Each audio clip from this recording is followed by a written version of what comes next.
Continue to answer interesting questions that I often get. Today's topic, can you lose weight eating nothing but junk food? Interesting topic, especially when there's a lot of messages out there telling us we got to eat clean, and if we eat so much as one cookie, we're going to ruin our diet and ruin our waistline and so on. But this notion gives us a way out of that stressful situation. Well, let's look at 2 reasons why this might work, 2 reasons why it might not. Reason number 1, at the end of the day, it really does boil down to calories in, calories out. So in formula, it works. If you have 1,000 calories coming in from junk food, and you have 2,000 calories that you're burning, you lose weight. In formula, it works. But it's one thing to have it work on a piece of paper, another thing to have it work in real life. So what about real life applications? Well, we do know of some examples that come around once in a while. Someone has like a Big Mac diet or a pizza diet or a Twinkie diet or whatever, and they lose weight. And all we need is one example of it being successful to any degree to know that it might have some possibility to it. And hell, I did it. When I was in college, I couldn't keep weight on to save my life. I was like 145, 150 pounds-ish or so, and my diet was junk food city. Everything was processed, everything was high carb, very high sugar, very high trans fat, everything possible bad you can imagine. I was scarfing down by the truckload, and I couldn't keep weight on because I was expending far more calories than I was taking in. So in formula and in some practical application, it should be possible. But it may not be all it's cracked up to be. Let's examine why. Number 1, okay, that calorie balance formula, we know it exists, we know it's factual, but we don't really understand that. We really don't, as much as we think we do. Both caloric intake and caloric expenditure is largely a mystery still at this point. We're getting more of a beat on it with fit trackers and food logs and things like that.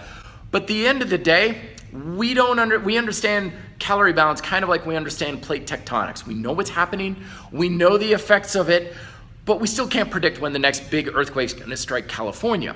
In the same way with calorie balance, we can't really use it in a very reliable, practical way for everybody to produce a result when we need it. That doesn't mean it's not wrong, it just means our methods aren't quite dialed in just yet. One thing we do know, though, is the quality of diet has a big influence on both caloric intake and caloric expenditure. So all calories really are the same. Scientifically, I talked about this in my book. The only way we can have different calories is if we live on a different planet. This planet, every calorie on the entire planet is exactly the same. Even if it's not from food, the calories in a log of wood or a gallon of gasoline are exactly the same as the calories in a hot dog or a kale salad, because it's just a unit of energy.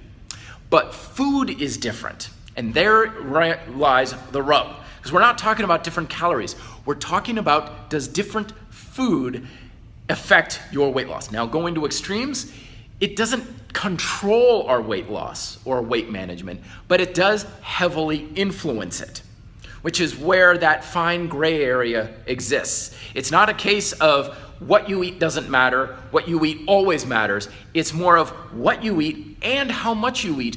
Both of these matter to some degree depending on numerous variables, which nobody likes to talk about because it doesn't hold up to dogmatic thinking.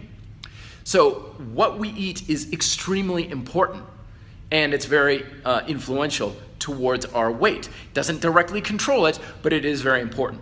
The second thing that we got to consider is our overall health and well-being, because the other thing that really controls both caloric intake and expenditure is how healthy you are. And that's why our brains kind of explode when we think, well, if I eat junk food, I won't be healthy, and if I'm not healthy, therefore I can't be losing weight. But of course you can be losing weight and still not be very healthy in and of itself.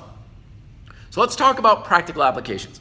1, I don't recommend just junk food diet. I did it for years, it sucks. And even if you stay lean, there's a hell of a lot more to your health, wellness, and fitness than just low body fat percentage.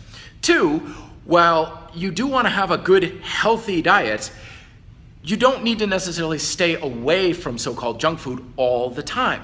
In fact, you may even be better off with it in little spurts here and there to reduce stress, reduce cravings, take the edge off, if you will, because binges and purges can be more detrimental than having a little bit of something sweet every single day or every couple of days. So it doesn't mean that you have to stay away from junk food, and it also doesn't mean that having the occasional treat is going to doom you to stalled weight loss or undermine all of your healthy eating or weight loss efforts. Hopefully that answers some questions for you. Next question, can you eat too much protein? Question below. Be fit, live free.